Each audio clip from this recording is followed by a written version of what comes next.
graça e paz. Estamos dando início a uma meditação espiritual e para isso nós gostaríamos de convidá-lo a acompanhar conosco a leitura que nós vamos estar fazendo em um texto que está em 2 Reis, capítulo 6, versículos 10 e 11. Diz assim: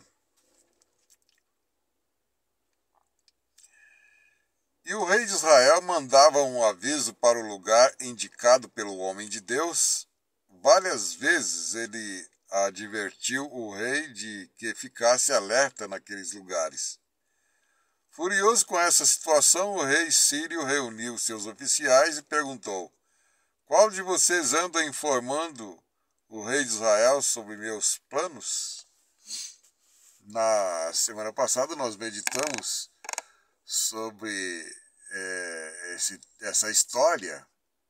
Usamos os 2 primeiros versículos dessa história para a gente estar dando um destaque sobre a pessoa do rei Sírio, a forma com que ele era ou foi uma pessoa democrática, né? Uma pessoa que reconhecia o potencial dos seus subalternos, coisas que muitas vezes o patrão, aquele que tem um grupo sob seus cuidados, é líder de um grupo, né?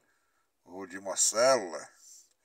E então a gente deu um destaque sobre a sabedoria dele no sentido de tomar decisões, mas saber o que o grupo pensava, o que o grupo achava, quais as ideias inovadoras, criativas que o grupo poderia ter. E aí ele saía para a batalha em seguida.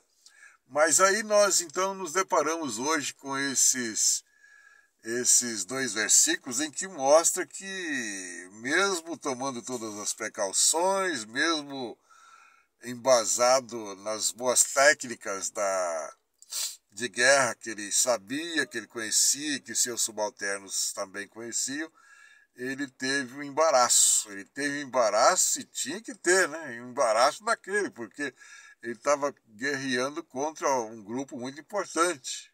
O grupo inimigo dele era um grupo de pessoas que serviam um Deus vivo, um Deus verdadeiro, um Deus que tem o controle, como diz Karl Marx, o controle sobre o reino dos homens. É interessante, né? Um dia Karl Marx falou isso. Eu quero me vingar daquele que tem o domínio sobre o reino dos homens. Essa é uma frase de Karl Marx. Levantou uma espada aos céus e falou isso, né? Como que blasfemando, né? Como que desafiando, né? Mas, então o rei Sírio, ele tinha a petulância, a arrogância também de desafiar Deus. E com Deus não se brinca. E olha só o que acontece. Versículo 10, então dá para nós uma ideia, né, do acontecimento. E o rei de Israel mandava um aviso para o lugar indicado pelo homem de Deus. Várias vezes ele advertiu o rei de que ficasse alerta naqueles lugares. Pronto. A estratégia do rei foi revelada. A estratégia do rei inimigo, o rei da Síria, foi revelada. E qual é o cagueta que estava dedurando o rei inimigo, o rei sírio? Qual é? Aí sim, aí o negócio pesa, né? E o rei de Israel mandava um aviso para o lugar indicado pelo homem de Deus. Homem de Deus. Deus precisa de homens dele. Não é alguém que fica escondendo atrás das palavras sagradas, do livro sagrado, falando, noticiando não só o Brasil, mas o mundo, fazendo-se passar por alguém que é o bambambam, mas não é. Não é. E a hora dele está chegando para ele rever que ele não está com nada. Mas é isso. Eu dou risada, né? Eu quero morrer de rir do, do, do que está acontecendo, porque Deus é maior em tudo isso. Essa é a grande alegria que eu tenho. E Deus tem uma solução, Deus tem uma luz para todos nós. Basta nós fazermos como o rei de Israel fez, acreditou no homem de Deus. Pode ter certeza. Tem muitos homens de Deus. E quando eu falo homens, eu estou falando no sentido genérico, homem, mulher, né? Homens de Deus capazes de orar e o sol parar como fez Josué. Homens tomados do poder de Deus. Né? Homens tomados do poder de Deus. E Deus há de interferir nas situações contrárias que estão previstas para acontecer nesse mundo afora e especialmente no nosso país, né? Deus tem um jeito todo especial para tratar com tudo que está acontecendo, porque Ele é um Deus que capacita a cada um de nós e capacitou a igreja para dobrar o joelho e orar, para que a solução aconteça, para que o livramento aconteça, para que o melhor venha sobre nós. Deus deseja que nós vivamos em paz. Deus deseja que nós vivamos uma vida tranquila.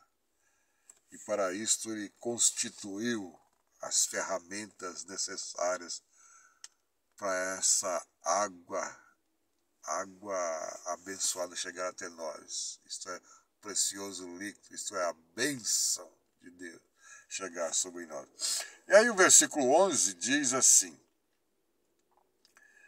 furioso com essa situação, o rei sírio reuniu seus oficiais e perguntou: qual de vocês anda informando o rei de Israel sobre meus planos? Quem é que está caguetando? Quem é que está dando toda essa dica aí, revelando os meus planos, revelando as minhas estratégias? Sabe, existe alguém que revela os nossos planos. Não só revela os nossos planos, mas as nossas intenções. Ele pode revelar a nós o que nós estamos tramando em pensamento e nos dá a direção, porque Ele é Deus. Ele me capacitou, como te capacita e como capacitará você também a ser um bom líder, a ser alguém que consegue enxergar à distância, ao longe, né? Ao longe. É isso que Deus faz com os chamados, aquele que Ele chamou, Ele capacita. Ele chama e capacita. Se Deus te chamou, e eu creio que Deus te chamou, você não veio a este mundo sem um propósito. Existe um propósito na sua vida, no seu viver. Você tem que viver, abraçar esta vida com propósito que está na palavra. Por isso que Paulo diz: esta palavra é fiel e digna de toda aceitação. Então é por meio dela que eu consigo viver uma vida com propósito. Foi por isso que Jesus disse em João 15:3, vós já estáis limpo pela palavra que vos tenho falado. Então tudo aquilo que é embaraço, tudo aquilo que é nebuloso, tudo aquilo que é uma noda sobre o meu viver, Deus dissipa, Deus tira, Deus expurga da minha vida e me dá condições de viver de vitória em vitória, de glória em glória, para a glória dele, para a glória dele. Por isso que 1 Coríntios 10:30 ou 31 diz lá o seguinte, que quer você coma ou beba ou faça outra coisa qualquer, fazei tudo para a glória dele. Que seja para a glória dele o seu viver, o nosso viver. E com Jesus, porque só com Jesus. Por isso que ele disse: eu sou o caminho, a verdade e a vida. Ninguém vem ao Pai senão por mim. Que essas sejam as verdades que se apegue cada vez mais forte em nosso ser. Em nome de Jesus. Amém.